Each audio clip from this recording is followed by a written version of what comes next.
Good morning, everyone. Buenos dias, buongiorno, bonjour, guten Morgen, dzień dobry, bon dia, boker tov. In any language, good morning and welcome. I'm Barry Cowan, the Deerfield Beach Computer Club president since 2005, and I want to welcome everyone to today's Zoom meeting.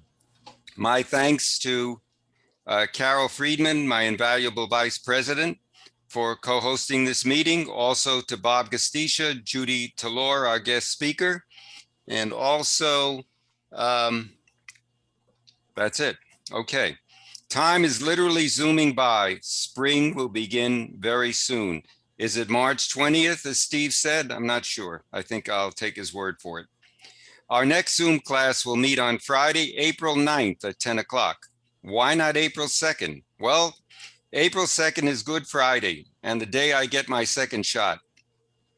April has 4 Fridays this year. To keep our schedule of one meeting on the first and third Fridays, we will take a 3-week break rather than a 2-week break. Now you know the rest of the story. Finally, almost every company and organization around the world is putting out its own privacy policy. If you're not concerned about how Google, Apple, Microsoft, Amazon, Facebook ad nauseum are doing with your personal identifying information, PII, you should be. If you don't believe me, just read or view the daily news or listen to it. It's loaded with privacy issues. In response, we added a new privacy navigation button to our homepage between About and Calendar. It is also visible as a drop-down menu under About on your mobile devices. When you click or tap on privacy, it will open to a privacy page that I am continuing to develop. That being said, it is now time to introduce today's guest speaker, Judy Talor. Judy Talor is a 33-year member of the Santa Clarita Valley Computer Club, where she serves as president, editor, and webmaster. She is also co-facilitator for the Southern California Regional User Group, Summit, acronym SCRUGS, a group of computer clubs in Southern California that have gotten together quarterly for over 20 years to share ideas and present information, solve problems, and more. Judy taught adult education computer classes for 22 years through her local high school district and is a member of the Pierce College Computer Applications and Office Technologies Advisory Committee that meets annually to suggest courses and hardware for the next school year. Judy is a firm believer in lifelong learning. I am proud to call her my friend, and I know you will find her presentation to even more informative and entertaining than our many private telephone conversations. So Judy will also mention a special meeting on Saturday in Trenton. So without further ado, let's welcome today's guest speaker, Judy Talor. I hope everybody is doing well in Florida. It's getting lighter all the time here in Southern California. Pretty soon, if you're out, you won't have to drive with lights. But I'm in my family room and off we go with our presentation.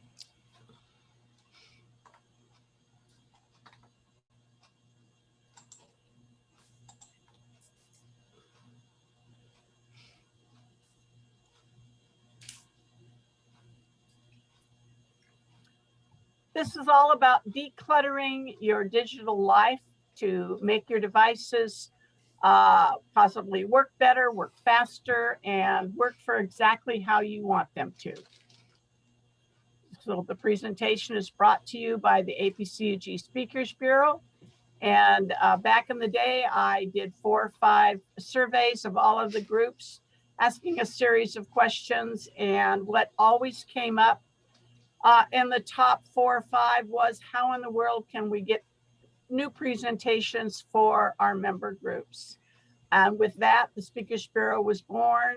We have over 100 unique presentations that are folks who give the presentations from the West Coast to the East Coast.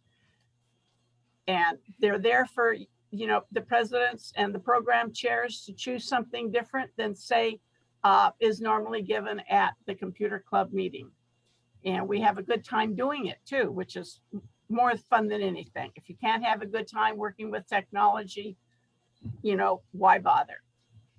So you need to declutter your digital life. Well, it's inevitable because how many devices do we have? We have laptops. Some of us have towers also. Almost every single person has a smartphone. And yet recently I've been talking to a few people and I've come up with 3 or 4 who still have flip phones and are very happy about that. We have a tablet, all kinds of different things. So we need to take the time to clean them up. And oftentimes we have external hard drives and we just buy new things instead of bothering to clean things up. So has your device slowed down because you've got too much stuff stored on it? Does it take forever for your computer to start up? I remember back in the day, I would get into work and I would turn my computer on and I would want to take a nap. It took so long to boot up. And I'd call the kids in the IT department and they finally said, Judy, just go get a cup of coffee when you get in. And when you come back, your computer will be up and running. And oh, by the way, Judy, why don't you just, leave it on all the time, and in unspoken words, so you stop calling us to come up and, work on your computer. So we need to take ownership of our digital footprint. We're the ones who've got the clutter by being here, there, and everywhere on the internet or whatever. So it's our job to remove it. And we need, if we do better organization, maybe we'll be more efficient. And knowing where your data is lets us make better use of our time online and offline. Digital decluttering equals digital happiness, so to speak. So the one thing that you need to do is one of the things that, like you would kind of tell your kids, do as I say, not as I do. It wouldn't actually say that, but restart your computer regularly, at least once a week. I happen to be one of these people who leaves theirs on, like I started doing at work years ago, until, it says, hey, kid, you really don't have any memory left anywhere with this device. So you need to shut it down and turn it back on again. I use a lot of drafts that I don't want to save them. So I keep it working as long as I possibly can. But please, at least once a week, restart your computer. It needs a chance to do its regular diagnostic checks. And, in the background that we don't see, there might be minor issues happening. And if we restart and give it a fresh look, they don't become a problem. And of course, our ever popular Tuesday updates plus others from Microsoft need to be installed. So we spend dollars to maintain our cars and our homes. We clean our closets. We need to clean our hard drive. We can use the Windows processes or automate it with CCleaner. And don't forget about cleaning your smartphone and your tablet the exact same way you clean your hard drive. So this is where I talk about, do you shut down or do you restart? Well, the new convention is you restart your computer, unless you're going somewhere for a week, the weekend, and you're not going to be using your computer, and then you may as well just shut it down. Restarts, my friend. And when you're using your computer, you open and close programs all day long. You might be installing and uninstalling things.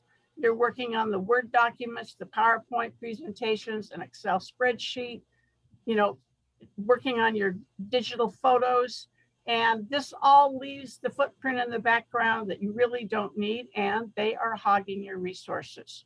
That's why you need to restart your computer again at least once a week, if not more, if you are a heavy a power user with your computer. And before, you usually have a faster and better working computer after you do that. Have you created a restore point? It's interesting to find restore point has been around for 1,000 years, but many people don't know about it or haven't done it. So what happens with restore point, it helps you restore your computer system files to an earlier point in time when it was working. And that way, if you download a piece of software from the internet and it starts mucking with your computer, you have the ability to go back to before you downloaded that software. And you should always create a restore point before you download any program and app, and that's just in case you do your preventive maintenance routine, just in case you go, oops, oh, I really didn't mean to delete all that. Oh, I didn't mean to do that. Well, if you have created a restore point, you just automatically go back. And when you do your restore point, you do not lose any of your data. You would just use changes you've made and that pesky program you downloaded and decided it was mucking up your computer. And my suggestion is you also create a restore point before you have friend, relative coming over that may be staying with you for a while. Your grandkids come over and want to use your computer. Back in the day, one of my daughter's stepmother-in-law and father-in-law came to visit from back east, and they were there for a week. I happened to work with the gal at Bendix. She was quite adept with a computer at that. They did total array, and we didn't think anything about it. The office was upstairs. By the time they left, Stacy did part of the computer was set up for Mike, the other part was set for her, and Stacy's customization was all gone. We could not figure out what Sharon had done. And so if we had thought back then, create a restore point, Stacy could have gone back to where they both had on the desktop exactly what they both needed to use. So it automatically does it once a week.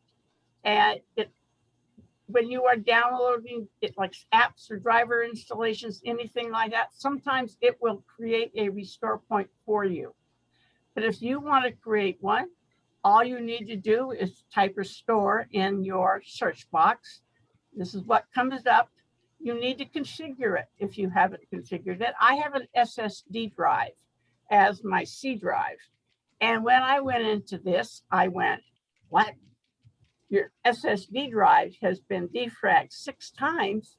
And I thought, you got to be kidding. How could that happen before I had even set anything up? It came from Dell with the C drive apparently set up for some reason to be defragged. All my data is on my D drive, and I can't defrag that. So do take a look. You do not ever defrag C drive, SSD drives. You're going to click on configure. You're going to give your restore point a name that makes sense to you. You click on create and boom, it's done. And then you just close it. If you think about how many programs you have installed over time, every once in a while, you should take a look and see, oh, I have not used that game in, at least 6 months, and I was so tired of using it, I think I'll uninstall it. You may as well get rid of the things that you do not use, and the programs are all listed in alphabetical order.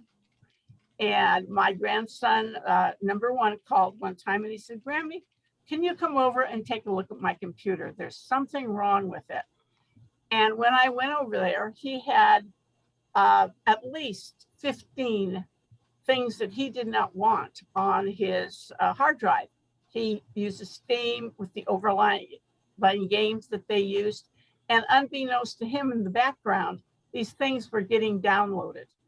And so I tried the alpha order, and I go to one and I say, hey, Tyler, do you know what this is? He goes, no. And I scroll down a little bit more, and Tyler, and he, no. And then I thought, okay, Judy, get your act together. And I sorted it by installed on. And with that, I could see every single thing that had gone down to his hard drive that he wasn't aware of. And with that, he was happily, oh, you mean I can leave the room now? And yes, you can, Tyler. I'll let you know when I'm finished and you can use your computer again. So depending upon what you're doing with your uninstall, Alpha might work with you. Installed on can sometimes be a lot quicker. Or with Windows 10, you can type uninstall in your search box and you come up to apps and features. and you can go through everything in that screen and uninstall from there. With your download folder, everything that you download from the internet has to go into your download folder. My download folder is on the D drive than the usual C drive, so that had to be set up. But what I do, if I am downloading an app, I will create a folder for it in my downloads folder. And then when I get the confirmation email, this is a program that I paid for. When I get the confirmation email, I create the folder, and that's where I have the exe file. And I put all of the information from whoever I bought the program from into a Word document, copy paste, and then I save it into that download folder. So if something happens and I need to reinstall the program, I don't have to search through my emails looking for the registration or the serial number. It's right there in the folder along with the program. It works really well for me. Don't forget, it's not a storage area forever. You need to go through it every once in a while and delete the things that, oh my gosh, I remember when that person sent me that. I don't need that anymore. So take time to delete what you don't need. And again, the best way to do that is to sort by date. And you can look, if you haven't done that before, you can go, oh my gosh, I've got stuff in my download folder from 2018. I don't even know what that stuff is. So take the time to go in and clean up your download folder. We update our operating systems. We get Tuesday patches. It used to be just, the second Tuesday of the month, but oftentimes we are getting patches throughout the month from Microsoft that we need to take care of. But the Tuesday patches are quality updates, and it's a security mess. Somebody's found something hacked in, they write a patch, and boom, we have a security fix or two. Sometimes the majority of the Tuesday patches are security fixes. The feature updates come twice a year, and those are new versions of the OS, and they come in the spring, and they used to come in the fall, and that's what they were called, the spring update and the fall update. I recommend that every once in a while you go into your update area, security and updates, and check to make sure that all of your updates have been downloaded and installed. Yesterday, I checked at 4:21 p.m. and I was fine. I did not have anything that needed to be installed. You can pause your updates for 7 days. If something comes out like the Windows operating system and there's kind of chatter of, oh, the newest update has really mucked up my computer, you might want to pause that update for up to 35 days, 7 days at a time. I never am a early adopter when it comes to the spring or fall updates, because people start complaining about this, that, and whatever. I have never had anything happen to my computer because of them, but just in case, I'm not one of the ones that, oh my gosh, it's out today, I'm going to download it tomorrow. I have one member who does that, and every single time he does it, he gets in touch to say, this is what's happening with my computer. Oh gosh, the next day, this is what's happening. And I'll say, John, why don't you wait? And, I say this, Bob G, and Bob says, I don't ever have any problems at all. Bill James doesn't have any problems with the updates, but Bill is an insider, Microsoft insider, and from time to time, Bob is a Windows insider also. So the new names that we have to learn to love is the first half of the year in spring is H1. The second half of the year, the fall update, they're the H2. So 20H2 was the fall 2020 update, and it was released December 8th. So, that's kind of not fall anymore. 21H1 will be the spring update this year for whenever it is released. One thing you can do too to help you with manage your updates is set your active hours. I have people tell me, oh my gosh, I get so sick and tired of those Microsoft updates. I'm working on my computer and all of a sudden it does its thing. It turns everything off. It turns everything back on. Well, you need to set your active hours so that only happens when you are not using your computer. You leave it on, 24, so to speak, 7. Middle of the night, you'll come in the morning and everything will be nicely downloaded and installed and everything will be back on again instead of, making you a little angry because you're right in the middle of working on something. You can also view your update history, and every once in a while, you need to go in and just for grids to see what is going on. And I got my 20H2 on December 14th, which is really new to me because I didn't hear much chatter about it, but I'm usually the last kid on the block that gets their update. And I was using, version 2004, and I got an update on that in November. Subsequently, I've got everything is trucking right along the way it should. But you need to think about updating your other software.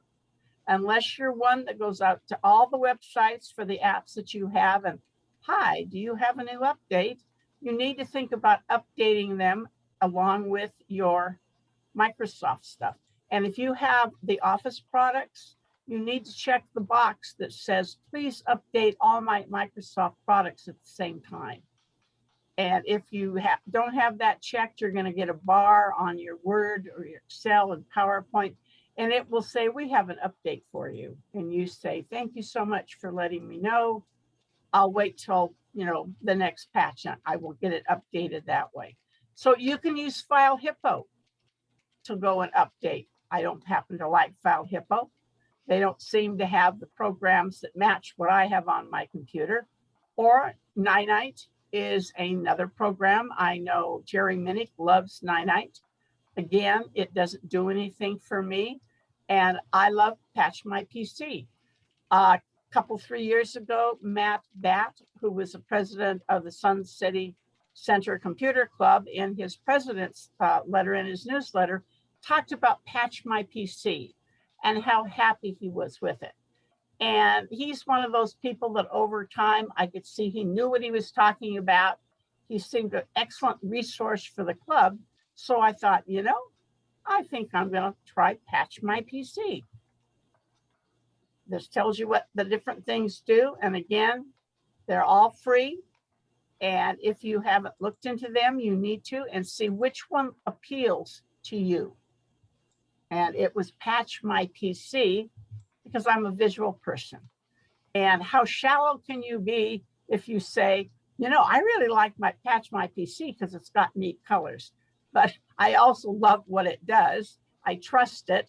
And I like looking at the screen because it's visual and it's bright. It's just not black and white. And I don't deal with black and white. And it will pop up and say, hi, you need to, here it was LibreOffice and TeamViewer. The next time I do it, it might be 4 other programs. And if you want to download a new app, they have 300 that you can choose from. And again, if you trust Patch My PC like I do, this is where I would go to download something. You can set it up at a schedule, and it does it in the background, and there is no degradation of anything when you are using it. If you do it manually and you're working along, that shows you that, life goes on. There is nothing that's slowing you down or anything. It just happens. And besides, it's colorful. Mm-hmm. You need to think, well, what can I tell you? You need to think about deleting your duplicate files. Every once in a while, we might have a lot of pictures that are the same or documents for some reason. CCleaner does that beautifully. Tools, duplicate finder, and you're just, cleaning your hard drive slowly but surely. And then the ever popular disk cleanup. That's a utility that searches and analyzes your hard drive for files that are no longer of any use and are cluttering it up. So again, you right click on Windows C, mine data is D. I said, and you click on properties and disk cleanup. That's the old way of doing it, that we have been doing it since the beginning of time, where you right click on properties and walk yourself through disk cleanup. And you get the box with the check boxes. You can go into tools and it talks about error messages and defrag. But here's this. And if you haven't done this before, or you haven't done it for a while, that little green bar on the left is going to take forever and a day to move across. If you're not enamored of sitting in there and watching that happen, you get up and go get something, do something else, or get yourself a drink. And then it pops up the one in the middle, and you choose what you want to remove. And each time you highlight something, it tells you what it is. And when I did a preventive maintenance class, Saturday class, and the one thing that absolutely blew the students' mind is the graphic on the right that says, are you sure you want to permanently delete these files? And they would, deer in the headlights looking at me, because they were going to go home and do this on their computer. And yes, you do want to delete the files, because that's the purpose of doing this. But you also have the opportunity to uncheck the box for something you don't want to remove. And if you have Windows ESD files, you don't want to delete them. They're the files that are for resetting your PC to its factory settings, just in case all else fails and you have to do that with your computer. This is where we check for errors. We used to go through all this. I considered it fun because all these blue lines would go all in front of your very eyeballs on your, looking at the monitor, and at the bottom of what this process did, you want it to say, there are no problems. I was really excited one time when it said I had a problem. I was getting ready to get a new computer anyway, but I thought, finally, I get to see something a little bit different, and it told me where the problem was. So I said, thank you very much. Enjoyed seeing that. And now with Windows 10, it happens automatically. And it says, you really don't need to scan this drive. We haven't found any errors. But if you want to, just for your satisfaction, double check, you can click on Scan Drive and it will scan the drive for you. And let me tell you, if you've got an SSD, you blink your eyes and this is finished. Organizing and defragging your hard drive. Again, it can run more efficiently. Now, defrag works in the background with Windows 10 too.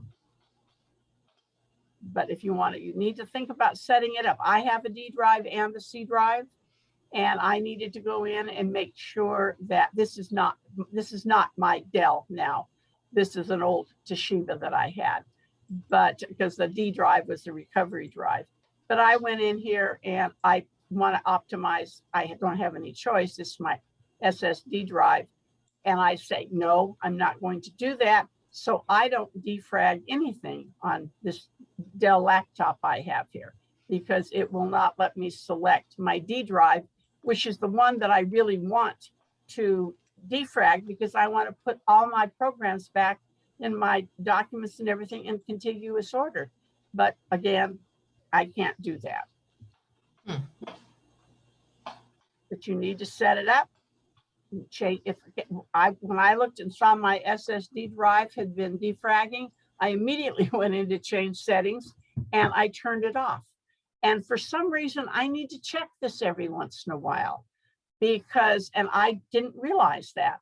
And about a month went by and I checked it again, and the Grammys that are in my computer had it defragging my SSD C drive again. And I went into change settings and I did it again. So it's something that's on my radar that I need to check that every once in a while, because there's something somewhere that is restarting defrag your C drive. That's one of those things that my students would ask a question and I'd say, you know, we could talk about this for the entire class and we probably wouldn't be able to figure it out. So I've just moved on to checking it. And you need to set up a schedule to defrag, however you would like to, daily, weekly, monthly, and again, the drive. Or you can use the free up space now. This is the Windows 10 option, just like right-clicking on your C drive, checking the boxes, you're watching that green bar move across. We're using Windows 10 now, and it's the free up space tool. And it will remove everything but the kitchen sink for you, and it lets you choose what you want it to remove. You get to customize it. And I always tell my students and anybody that I work with when they buy a new computer is, when you get your Windows computer, you need to take the time to go through every single setting, every single option under that setting, and customize it the way you want it. And I gave a version of this presentation yesterday to a group in Pennsylvania. And this gal said, well, what do you mean? I don't think I could do that. And I said, would you like to have your cursor thicker so you can see it? And she goes, well, yeah. And I said, that's what I mean. You go into every single option and make it what you want. I make my cursor larger. I make my mouse extra large black so I can see it instead of that teeny tiny white one. And I make my text larger. So and again, when you get one of those spring or fall updates, you probably need to go in and do a quick review of everything, because that pesky Microsoft sometimes takes your customized settings and turns them back to the way they like it. And setting system storage, and you're good to go. And there's the box that says storage. And I like to decide what I want to do, so I have this off. But if you turn it on, once you set this up, it is going to do this automatically for you. You don't have to think about it again. If you haven't set this up, this is a definite place you need to go and do your customization. And you're going to take time to scroll through the list, and it's a long list. And you know, you're going to check the types of data you want to remove. Windows upgrade log files, system created Windows error reporting files, only helpful if your PC is experiencing problems. If you've got a wonderful PC, unlike my gal here, then you can get rid of those. So this is what it looks like. It tells you how much space you're going to get back. And if you want to get rid of your downloads in your downloads folder, you're going to check that box. When Windows 10 first came out, that was automatically checked, as was the checkbox in the old version with the right click on the C drive. And people all apparently complained about, you know, they didn't want to remove their downloads unless they specifically chose it themselves. So then there was an update and the checkbox were not pre-checked. But this is where you make your decisions. What of these things do you want to remove? Are you enamored of keeping things in your recycle bin just in case?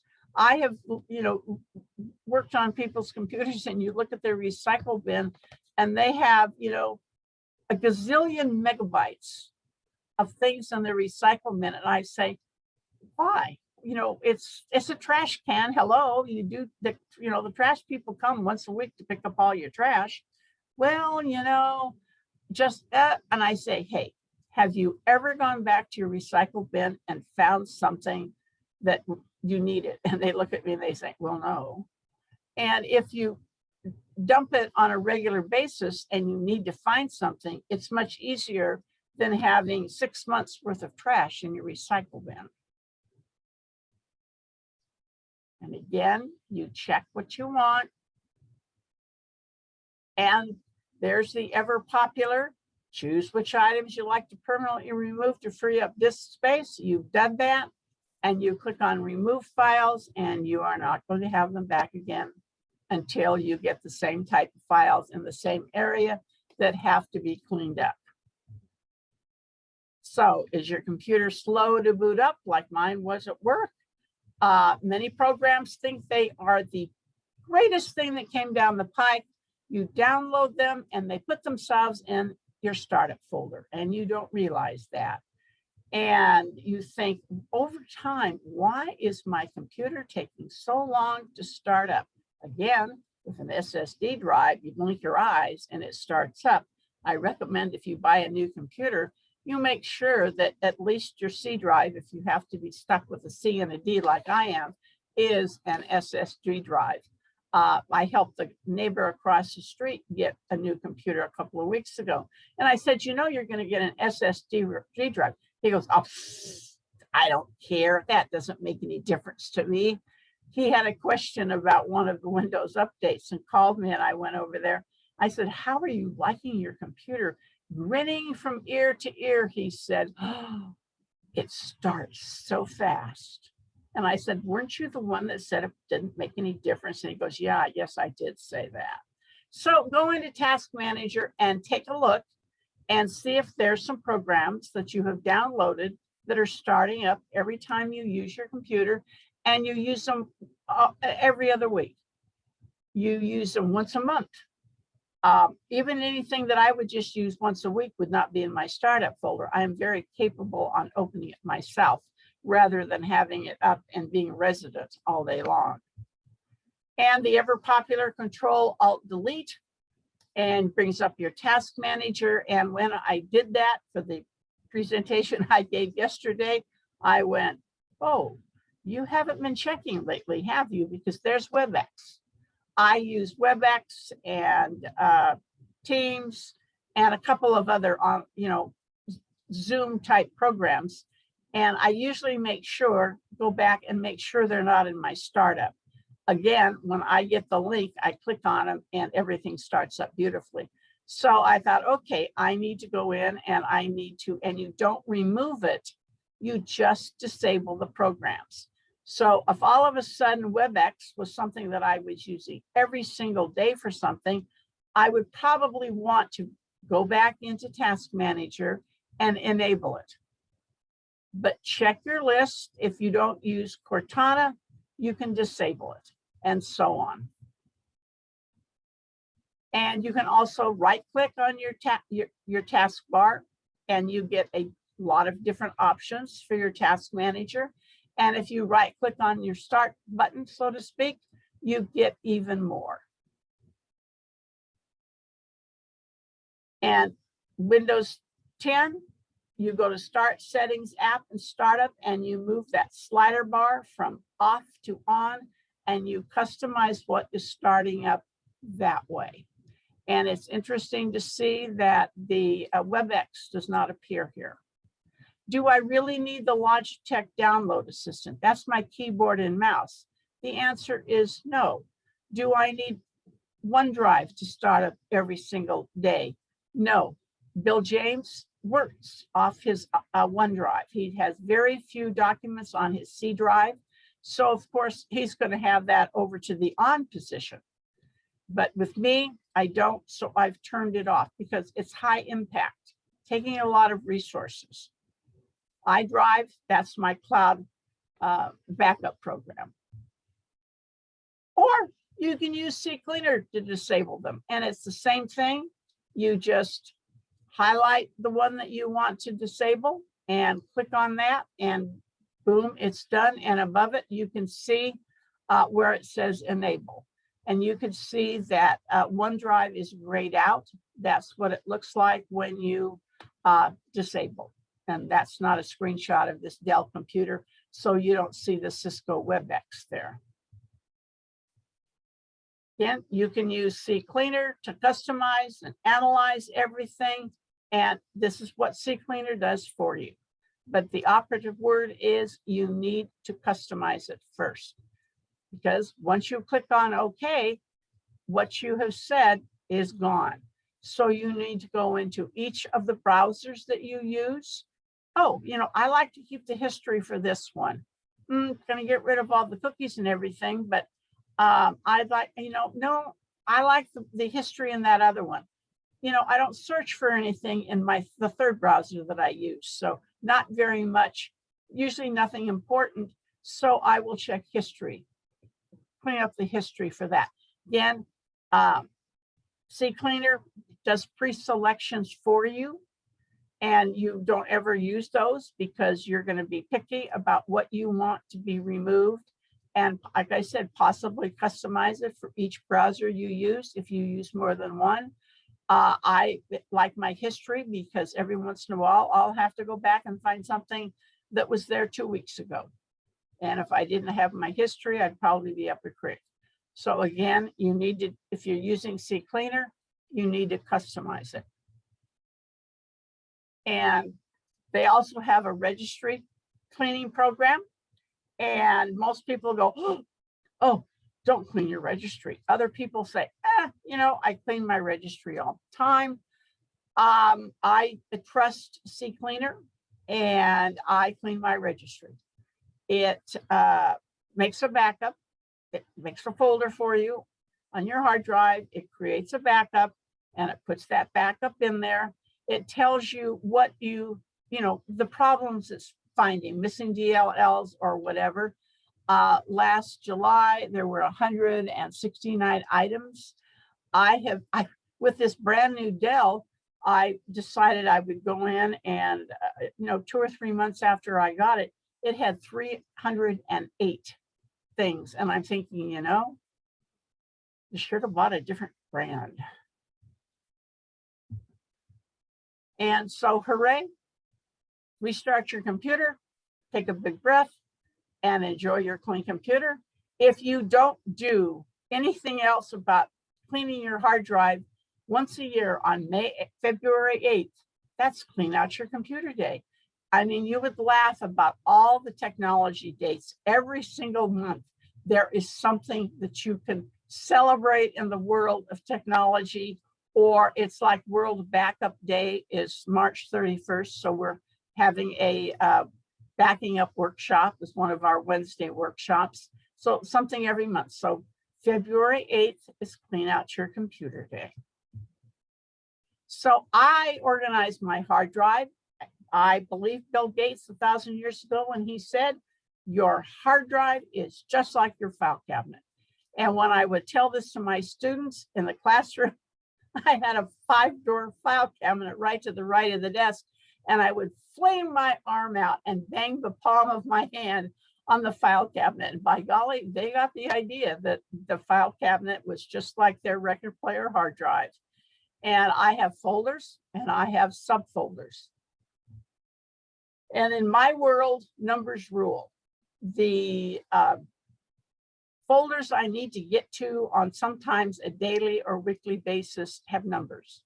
Instead of me having to scroll all the way down to the very last folder in alphabetical order and click on Zoom, it's right there. I am in and out of my presentations folder all the time. APCUG, it's just kind of open all of the time. And in the APCUG folder, again, the things that I am working on right now, if I was working on the 2020 contest, it was up at the top with a 0, front and center, so I could click on it and do my thing with that.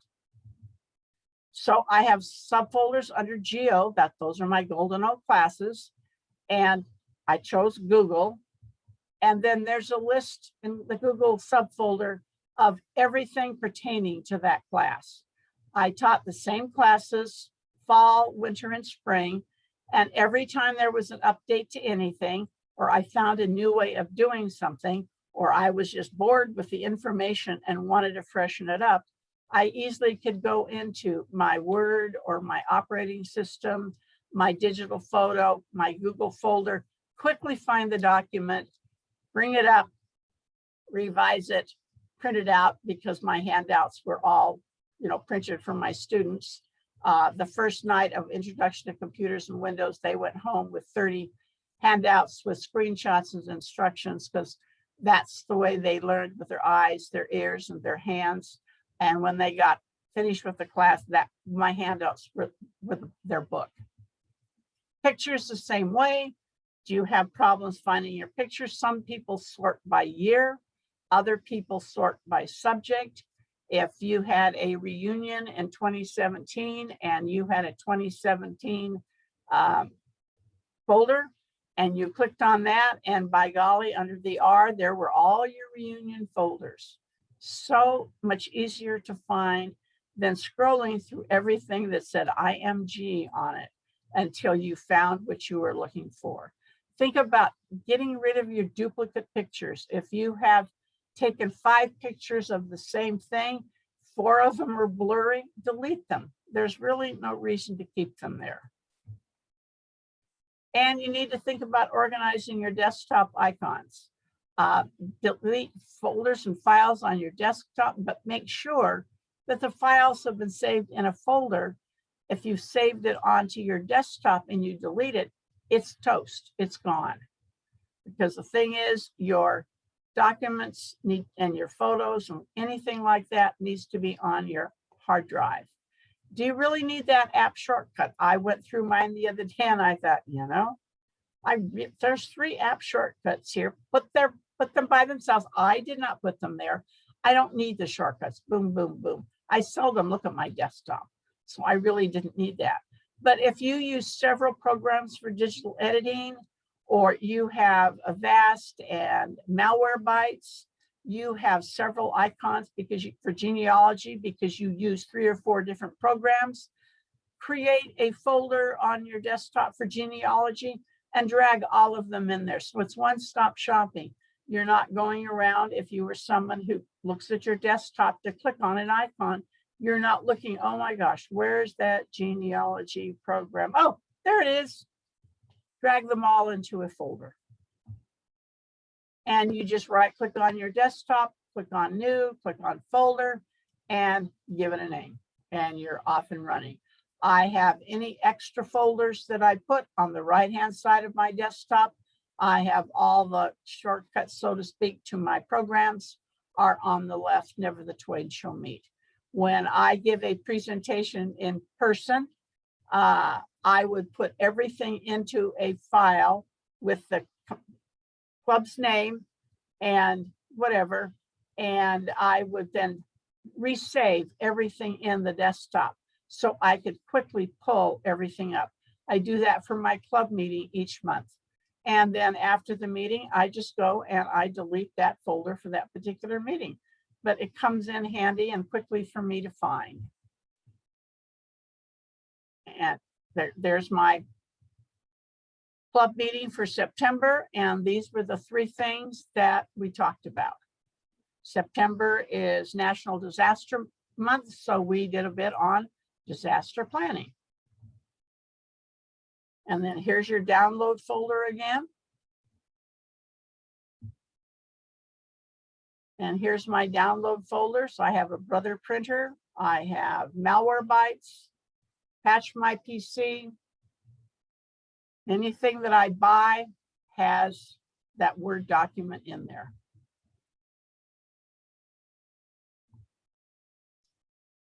And I'd like to think about, do you organize your email? I organize my email just like Bill Gates told me to, that this is Gmail, not his email. And again, when there's my 2020 contest folder, and there's a subfolder for each and every category. So if I get we request that, you send in a separate email for each one. And that way, if it's altered images by Joe Schmo, after I reply with a thank you to let him know that I received it, I move it over into the altered images folder. So when Bill James and I get together at the end of the submittal time, and we check to make sure that we have all of whatever it is, whether it be e-bulletins, outdoor photos, or whatever, we bounce it off each other. I instantly go into my outdoor digital photo folder and I say, this is what I've got. I am not having to look, sort by photo contests. and then find out where everything is mucked up with all of the rest of my emails. I do the same thing for the membership drive. I acknowledge the receipt of the form, and I immediately move it to the 2021 members folder. For the Speakers Bureau, when I get a request from the Speakers Bureau, after I say thank you and forward it on to the requested presenter, I move it over to the Speakers Bureau folder. And when I have the presenter says, yes, I can make that presentation, it is also moved over to the Speakers Bureau folder. So if somebody gets in touch and says, you know, I haven't heard from such and such about the presentation on whatever date, I just quickly can go into my Speakers Bureau folder and find the request. And yes, I really did forward it to them. And sometimes I find that the presenter did get back and possibly the requester didn't receive it. So it's my way of organizing and keeping track of all of the requests. And to date, we've had well over 100 requests for presentations via the Speakers Bureau. You just right click and off it goes. And check your spam folder every once in a while. You got to check it without deleting everything automatically, just in case your provider thought that email that you get from somebody all the time all of a sudden is spam. And if that's the case, and it happens every once in a while, move them to your inbox, check them all, and delete forever. And the one down there from Francis Chow, who I receive email from all the time, he, somewhere along the line, one of his addresses had been hacked. And so I forwarded that email to him before I moved, when I saw it. And I said, hey, Francis, you might want to check this out. And it was, so when I deleted this forever, it was not actually from Francis. So it worked out okay. But do some housekeeping with this. And every time with Gmail, I receive very little in my inbox that is something that I haven't, requested. But if you do get something in your inbox, please don't click on it to unsubscribe, because they now know it's a live address and they get more money for a live address. And I mark it as spam. And Gmail is really good about picking up what you call spam, so you don't get them anymore. There, when I talk about unsubscribe to emails you no longer need, 3 years ago, you thought it was the greatest thing down the pike to get that newsletter. All of a sudden, they're boring and you need to unsubscribe. The same thing with blogs or email alerts. In the political season, I have started getting a lot of political stuff. And, you really don't want that. Once you donate to something, then they share your email address with the whole free world. So again, that's when I don't unsubscribe if you didn't opt into them. And don't reply to an email, this, from someone you don't know. And the fishers say, I'll get more money for this one, like I said, because that's how they make their living. But I post a lot of things on APCUC's Facebook page and the Twitter account. So at a special email address, I get all of those. And over time, I'm not getting any good information from this. Why am I cluttering up my inbox? So I will unsubscribe to that. So just tidy it up. And here's where you have, and I have had people tell me, when I look at all my buttons for my email program, I don't find one that says spam.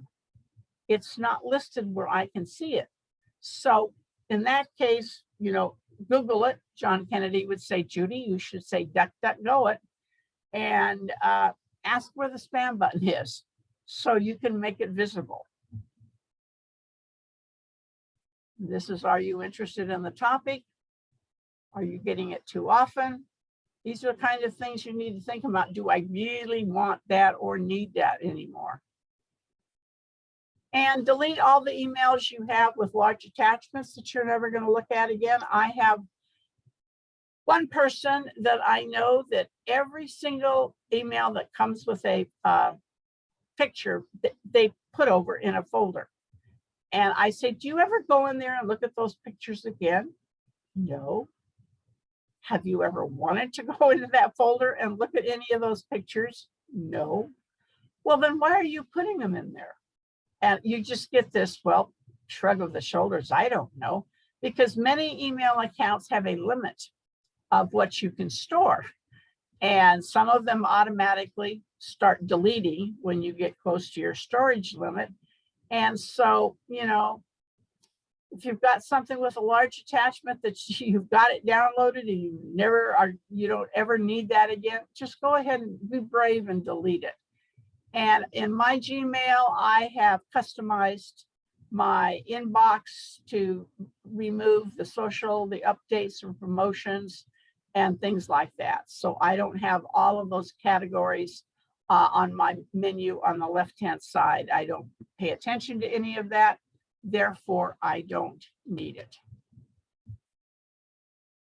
And you go into your settings for Gmail and customize your inbox. If you do this for any email program that you are using, you can add your signature line, but you need to go in again and make it your own.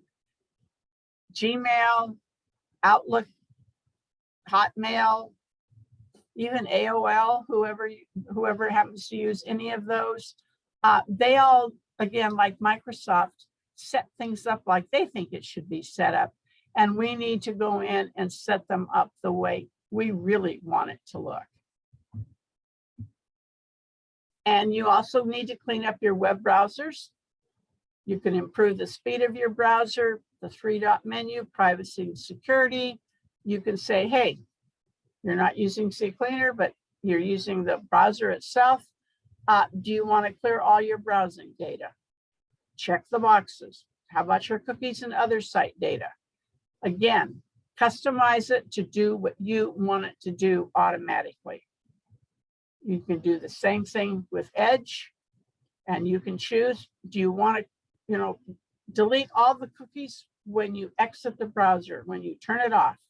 I have several people in my group, that's what they do. They do not want those, for whatever reason, they do not want those cookies sitting around, so they delete them every time they shut down their browser. And there's history, cookies, cache. Again, that's a job for CCleaner. And delete. Oh, and the other thing is, if you have gotten, you're a fan of favorites or bookmarks, open up your list and go all the way down to the bottom and go, really? Oh, that was back in the day.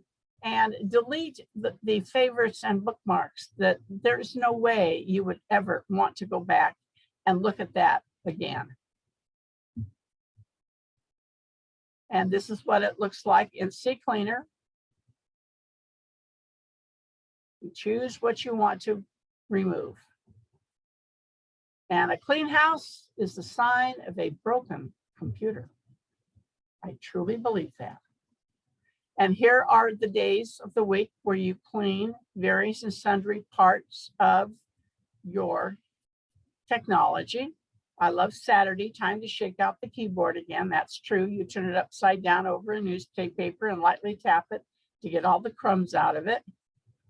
And on Sunday, the play on the computer because we work so hard all week long. And your smartphones, you need to do the same thing. You need to clean the screen with a microfiber cloth, the same cleaner you use for your LCD screens, your monitors, your smart TVs. There's 25,000 germs per square inch on your computer equipment, so much more than you have on your toilet seat. It's absolutely amazing. And you can use an antibacterial wipe to clean the outside of it. If you use your phone all the time, the people out there who write these things say you should clean it daily. At a minimum, you should clean it weekly. And wipe down your headphones and earbuds. How many of us haven't even thought about doing that? And I was putting this type of presentation together for my group last spring. And I researched online we were just starting to talk about, the COVID-19 things. We had to wipe our hands and do this and that. So I went to to Amazon.com, and I wanted to research some wipes that you could use. And I finally found some, and I had them shipped to the house.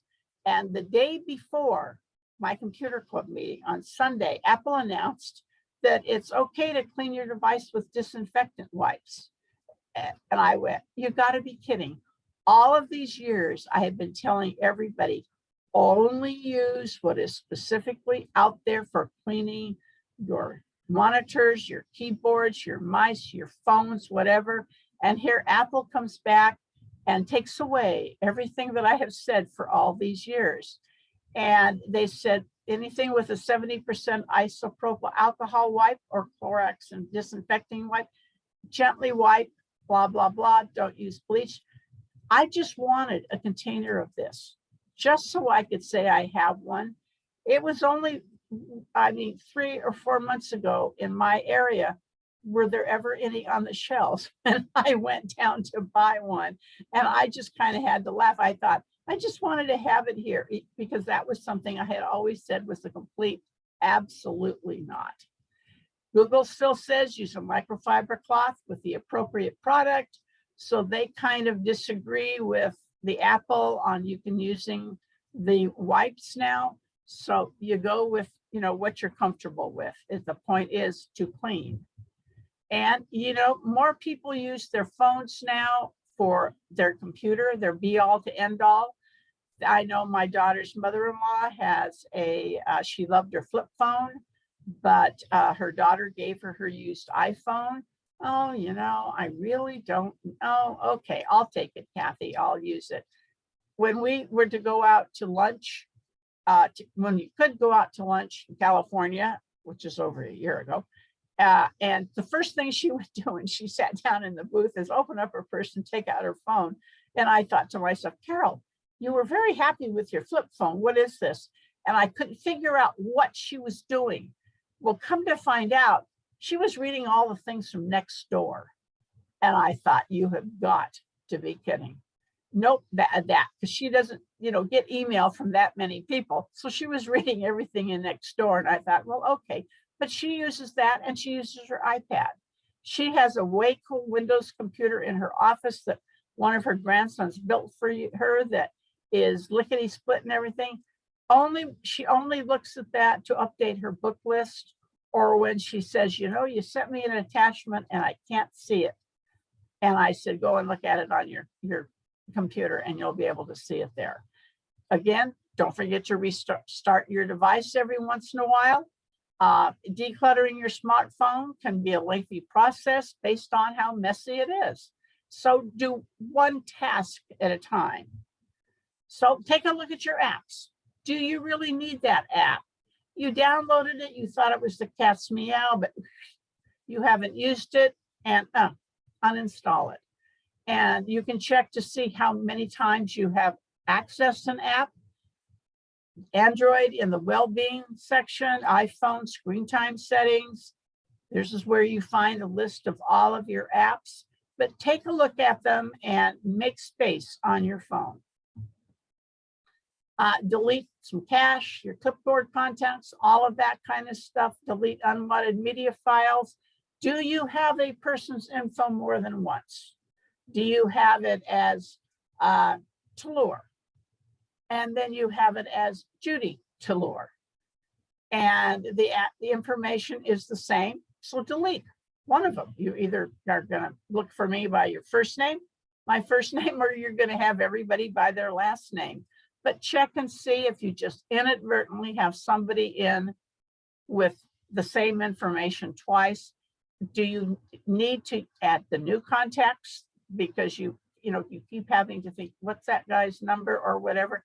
Take time to think of all the new contacts that you would need to add to your phone, again, to make it quicker for you to get in touch, to send a text message, whatever. Do you need more information for your contacts? then take the time to add that information that you're missing. And turn off location services and app updates. Update the apps when you choose. Enable locations only when needed. Does your flashlight really need to have access to your contact list? I don't think so. You can optimize your Android device with our CCleaner. It's free. Think of, again, if you haven't, create folders, put everything you use a lot in one folder or like categories together. Just move your app icons by holding and dragging.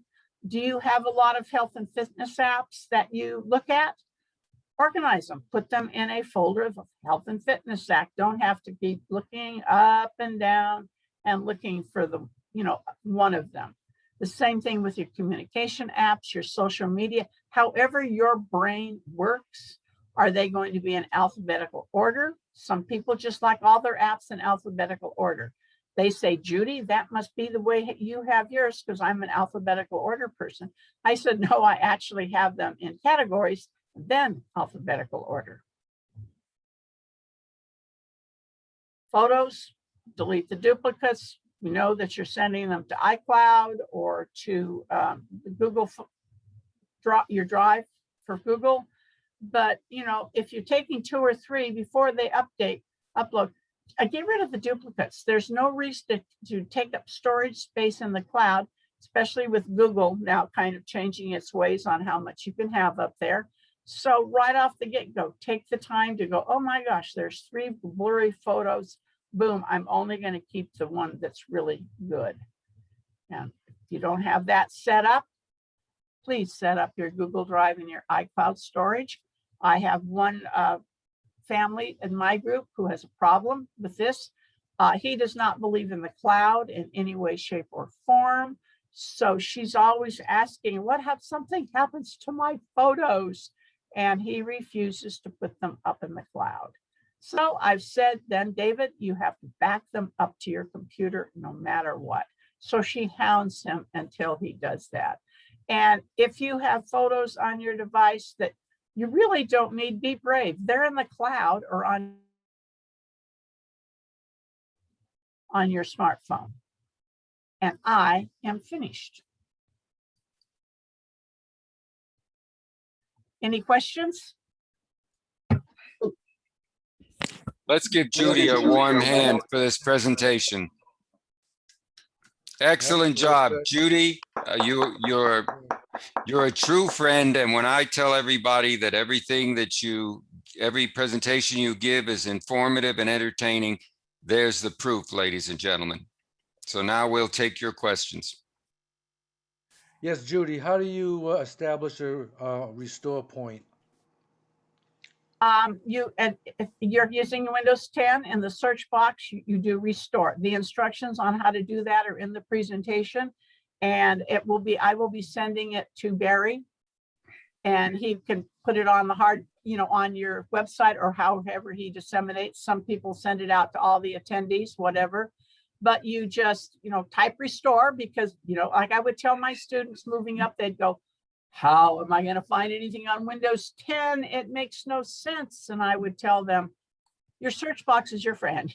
Type whatever it is you want to do, and it will take you there. So you go to restore, and you just follow the instructions. Thank you very and much. they're easy to do.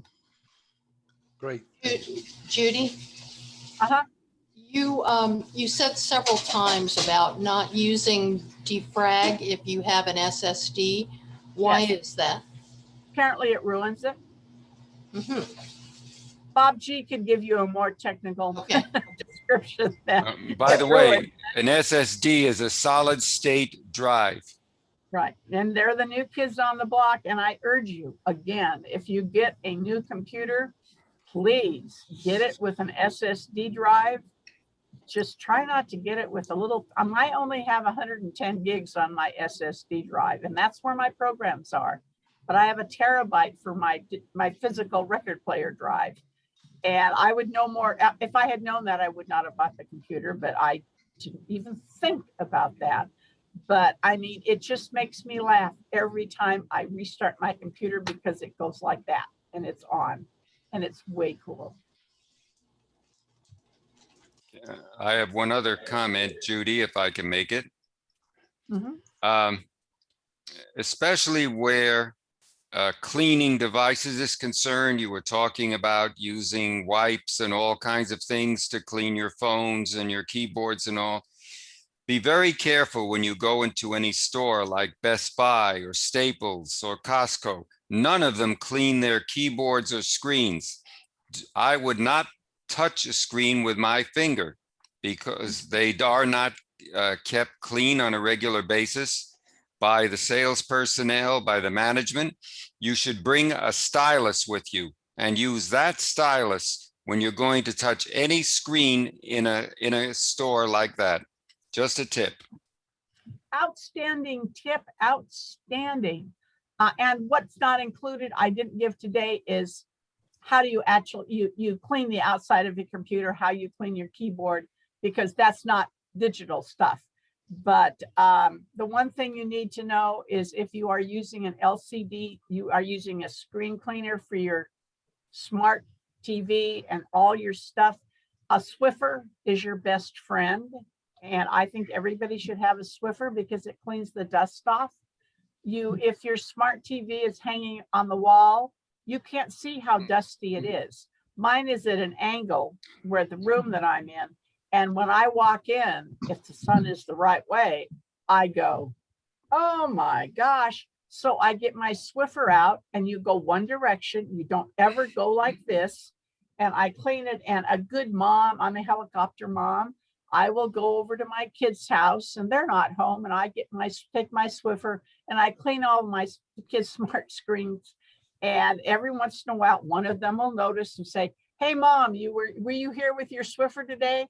And I go, yeah. They say, we really can tell the difference. They don't clean their baseboards either. Also, okay? there's a rule in electronics not to spray directly on any screen. Don't take a cleaner and spray it on the computer screens on your laptop or your TV, because those are sensitive electronic components on there. And if it gets into those corners and into the device, it can short it out. The best way to do it is, you don't do it, you don't ever spray on your keyboard either. You have microfiber cloths. You correct. have one for spray, one for dry. Remember, you never go like this. And yet you can clean your keyboard in the dishwasher. Wow. Bernice has a question for you. Uh-huh. Bernice, want to unmute yourself?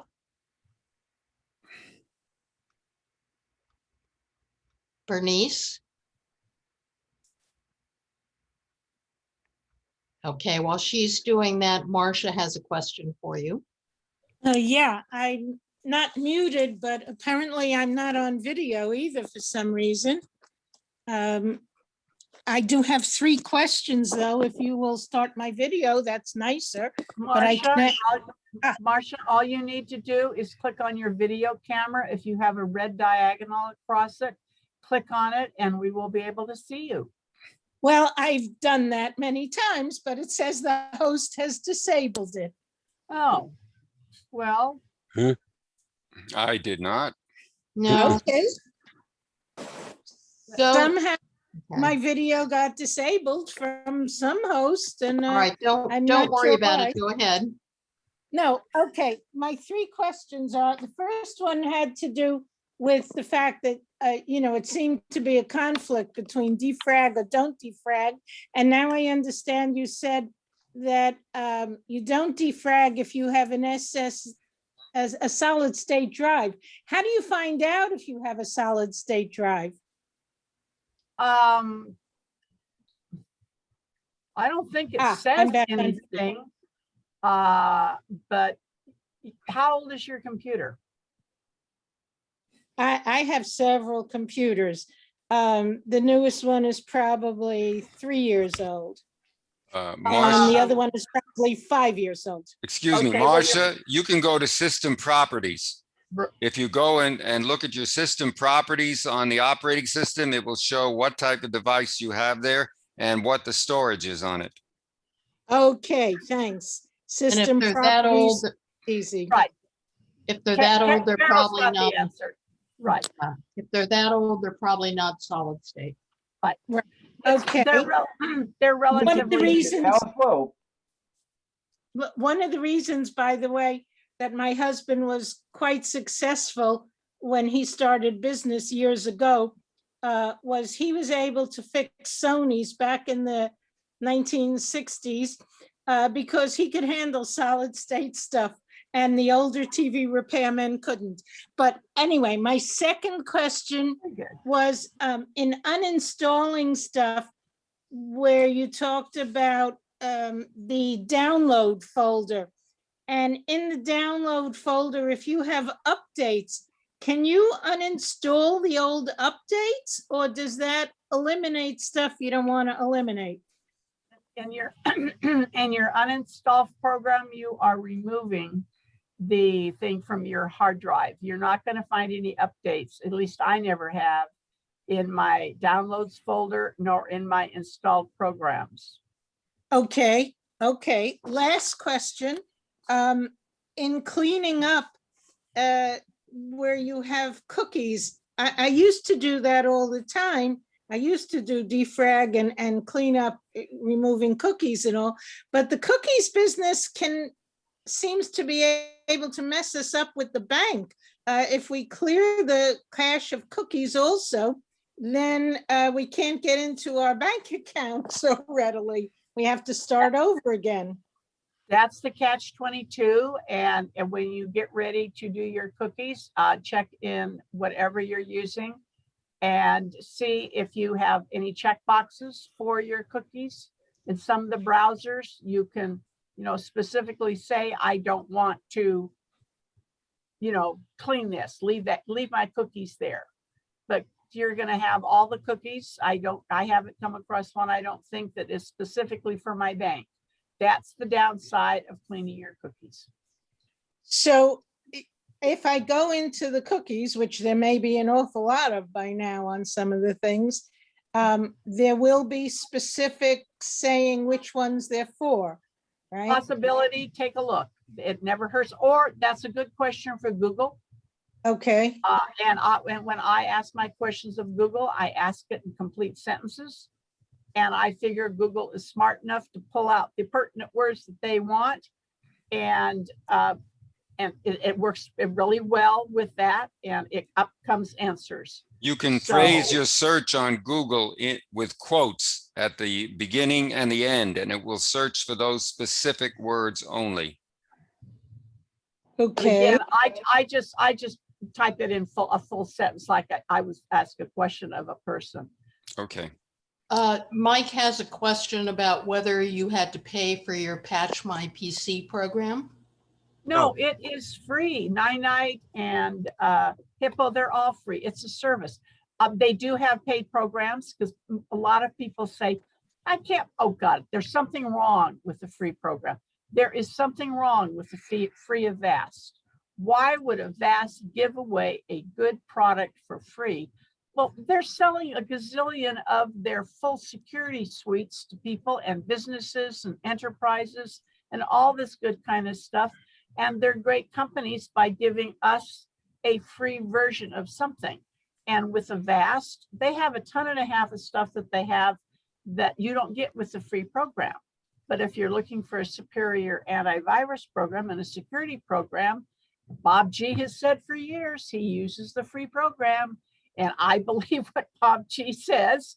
So it's great. And so you have to think about it that Patch My PC makes money elsewhere.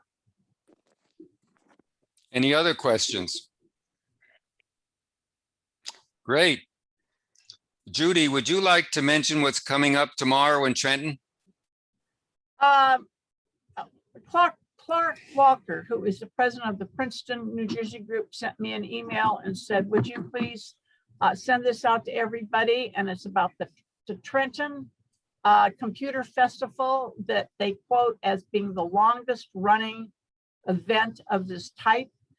back in the day, we had several area computer clubs, the sponsors of it. Now we have the New York Amateur Computer Club and the Amateur Computer Club of New Jersey, and they are two sponsors of it. And it's a day-long event with a gazillion workshops that you can attend. The problem with what he sent me, I realized after I received a half a dozen of emails back saying, I can't figure out how to register. And I got in touch with the chair because I didn't hear back from he or the other person who sent me information on what. And he says, you know, we tried to make it really simple. Okay. And then he said some other things. And I went, okay. But he didn't tell me how you register, but except that it's simple. And Barbara Cott from the Micro PC in Denver played detective, and she found that if you clicked on the logo, this thing pops out that says, see you back here on Saturday. Click here and then go choose a workshop. And when you click on the workshop, you immediately are connected via Zoom. And I laughed and I thought, now who in the world would know that except maybe the people who always attend?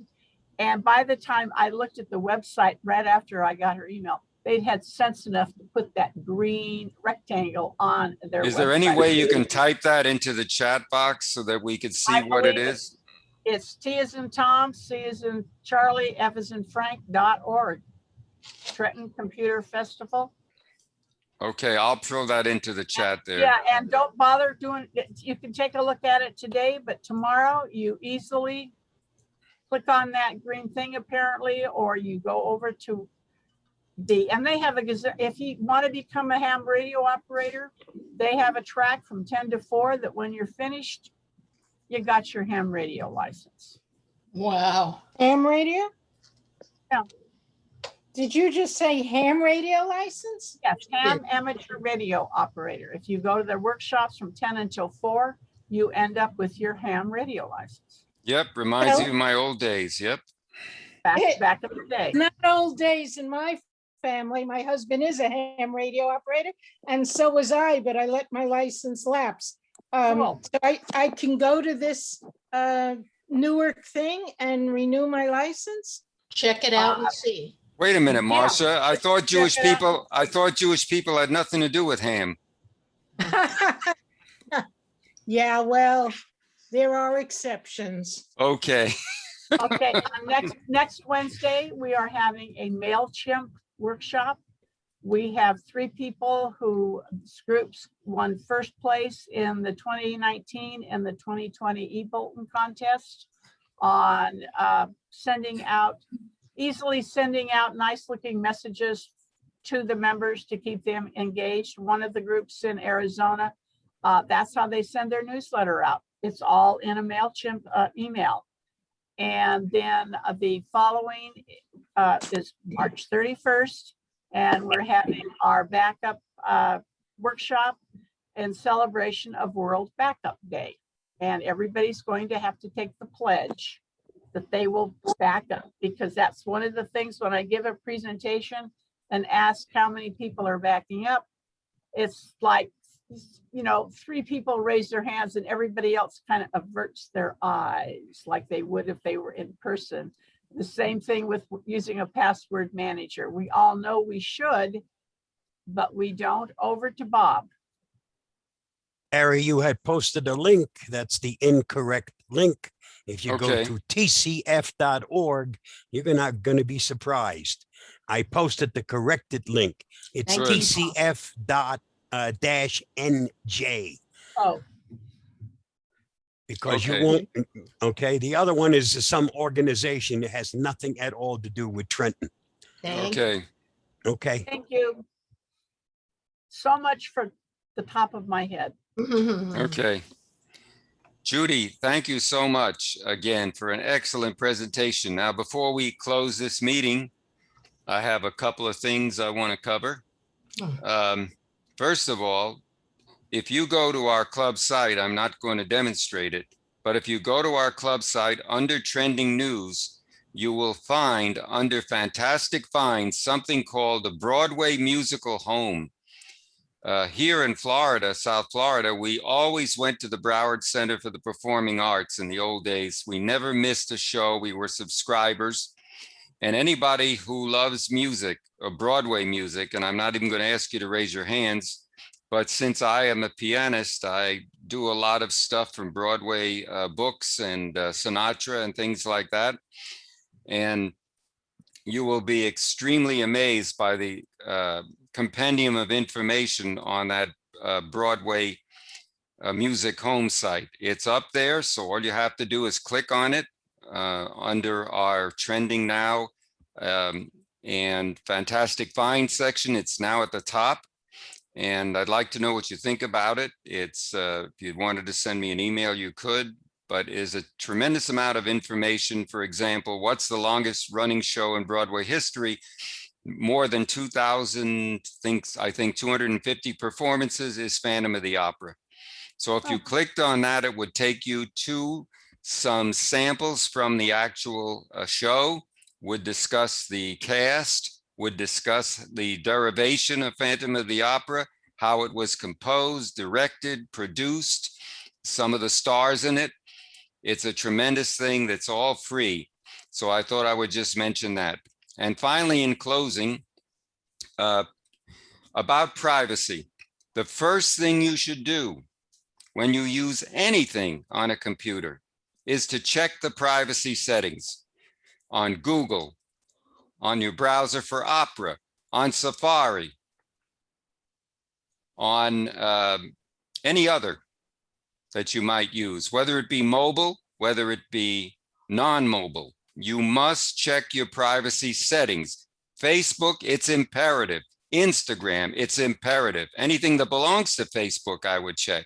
That's why Congress recently held extensive hearings on these tremendous companies, Apple, Microsoft, and all. We have a right to know how our information is collected and used.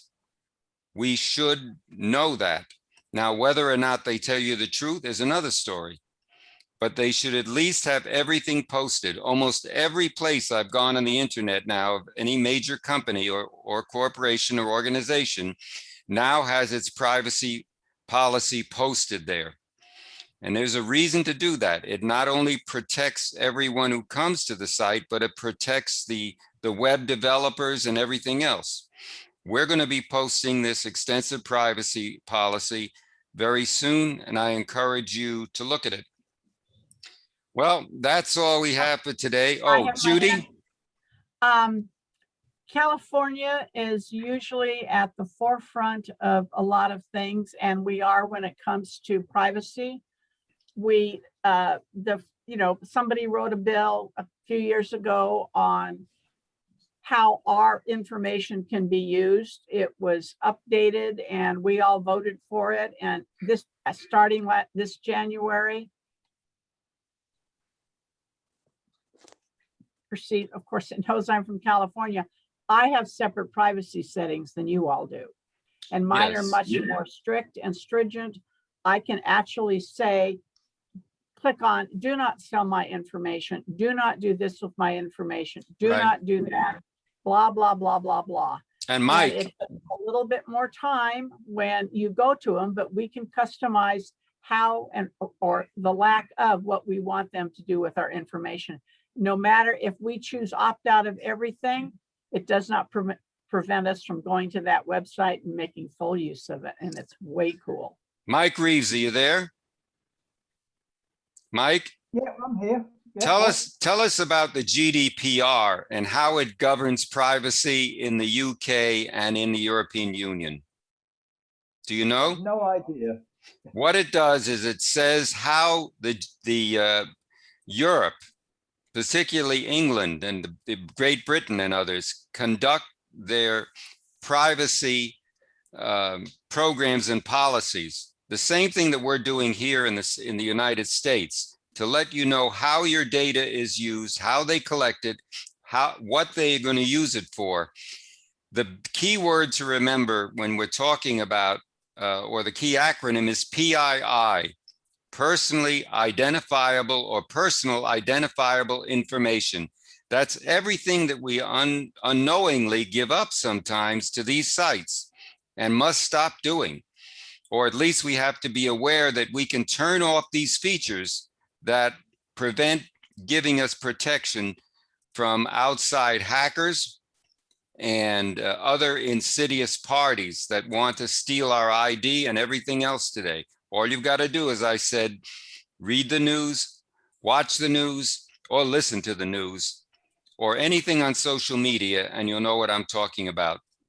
So everybody, I want to thank you for coming today. We had 28 participants, which is excellent. I want to remind you that we will not meet again until April the 9th. At that time, we will have a special presentation from the Geeks on Tour, Jim and Chris Gould. We're working on getting a specific topic from them, and we will announce that and list it on the club site as soon as we have it. Bob G has his hand raised. Yes, Bob. One thing to remember, in this country, we do not have a right to privacy. The big difference between us and Europe. California has worked towards that with that new legislation, but that is not federal. So as of right now, we don't have a right to privacy. It's up to you to limit what you give out. But if it's available, it can be used in ways you don't want it used. Back in the day when we were asked for our mother's maiden name, we told the truth. And as I teach the security class, I say, never put your real mother's maiden name. That's a wonderful thing to have for ID theft. But just remember what name you used when you signed up for the account. We didn't think about that. And I always say, Bob's been doing this for 1,000 years too. I've been doing this for so long. We never thought about security. All of my information is on all the bathroom walls out on the internet. We didn't know any better. You know what, folks? The feds did have better privacy for us, but it was rescinded by a past president. And you know what they're doing on Facebook? Some people are actually showing a screenshot of their vaccination card. Now that is duh. Yep, absolute idiots. Yep. You definitely don't want to put anything on there. It's bad enough, but in Facebook especially, you should go to those privacy settings, of which there's a ton of them. Take the time when you install anything to first go to the privacy. Would you agree with me with that, Bob? Yep, we're going on a cruise for the next 2 weeks. Come on, thieves, rob me blind. Hey, Yeah. That's it. Hey, I have a student that was pissed at the fact that they showed his house on maps, and you can go into Google Maps and blur your house so it can't be seen. Mm-hmm. And he said, if they find my motorhome's not parked in the driveway, they're going to know we're not home. That's right. And it made, and of course, Google's not going to think of that. They're just, and one time I actually saw them driving up the street here. But if you're that picky about privacy, you can blur yourself on Google Maps so you can't see it. And, we have to think about things like that. And They watch your posted mailbox. way too many pictures. Yep, Yeah. and watch your outside mailbox carefully, and who sends you packages and where they're delivered. Make sure that that's also secure. Don't believe everything you read on your email about, oh, Amazon has a package waiting for you, or we need to verify your UPS information in order so we could deliver this package, or your package is on the way, or it's already been delivered. Wow, I would go to the original site, check the tracking number that you have if you actually have a package that is being shipped, and make sure you check it there, not on any email. And don't click on any email that you don't know who it's from and whatever. Don't even open it. It could contain a virus. Simply delete it or report it as spam. And with What about privacy on Google's Keep? Do we have to have privacy settings for that? You have to have privacy settings for everything. Everything that you do, starting with Windows 10, You need to make it your own. Because Companies- everything is default. And we don't Companies by believe in default. default, companies by default share as much information as at all possible. Yeah. It's up to you to go in and make the necessary changes so that you only share what you actually want to share. Okay, I want to wish everybody who celebrates, I guess, the Good Friday, next Friday, a very excellent Good Friday. It's always good for me because when we have the club, I want to thank everybody for participating. Wish you all the best of continued good health and be safe. And we hope to see you again in 3 weeks. And Bob, when I end this, do I click the red end button and to make sure that it's rendered? As soon as you close the meeting, it automatically starts rendering. There's a red button here, so I should click end. We should And- thank and- Judy first. Thank you, Barry, Judy. Yes, Barry, by the time it gets down to your hard drive, you eventually will get a pop-up and it will ask you where you want it to be saved. yeah, I've got Zoom that has- set. Yeah, Zoom has usually created a Zoom folder and they automatically go there. You But don't I have to- two options. One says end meeting for all or leave meeting. Which one would be the best one? End meeting for And- all. Oh, Okay, you want us all to go away. everybody say goodbye. Bye. In fact, Go Away is my most requested piano piece. There you go. Thank you, Judy, for a wonderful presentation. Right. Bye-bye. Bye-bye.